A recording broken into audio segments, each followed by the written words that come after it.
Hello and welcome to this week's business update from me, Michael Hardy. Now, it's fair to say that watching the news at the moment is pretty horrific and really difficult.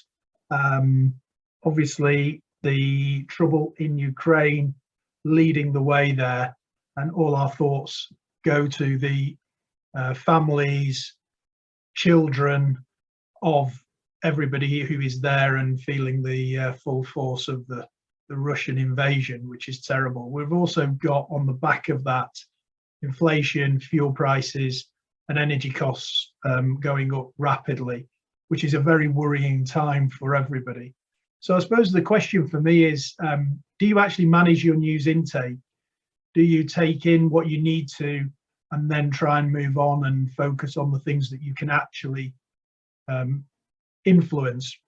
It's very easy to get consumed with the news at the moment. It's a little bit like 2 years ago when the pandemic first hit us, and we were all taking in news almost 24 hours a day. So I think one of the things that would help everybody is if you manage the intake, take in what you need, understand what the impact is, but also focus on the things that you can actually influence and not focus on things that you can't influence, no matter how awful they are.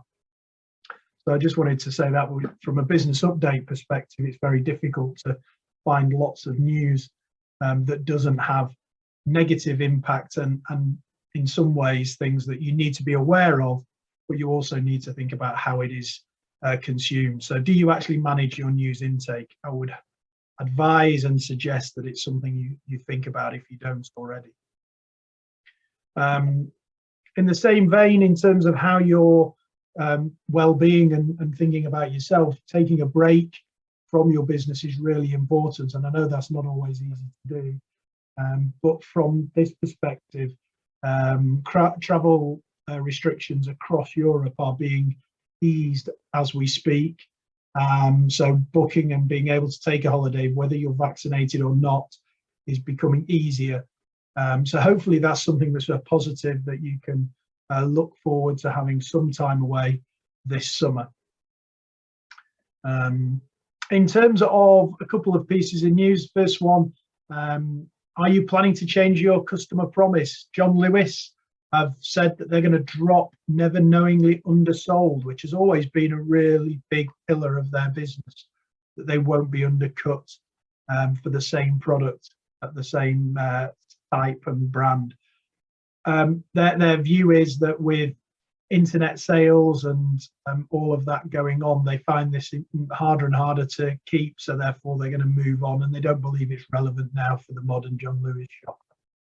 So is there something that you've had as a price promise or a promise to your clients that actually isn't relevant anymore, and have you actually changed it, or do you feel like changing it is a step backwards? So John Lewis making a big statement there in terms of never knowing the undersold being taken away this summer.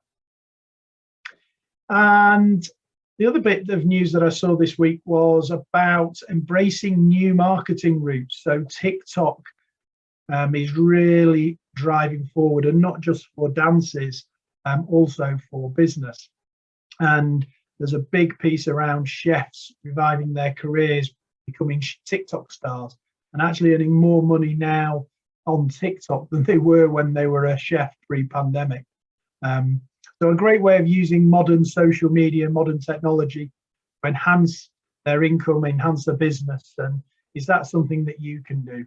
Is TikTok a new route for your business that might actually broaden your appeal? Or are there other areas? Are you on Twitter or are you on Facebook? Is it something you should consider moving forward? So just finally, Consulting Room have got a fully funded programme with business resilience with the Newark and Sherwood District Council for manufacturing and construction. If you'd like more details, please contact myself or David on the details below. Hope you have a good week and keep safe and stay strong. All the best.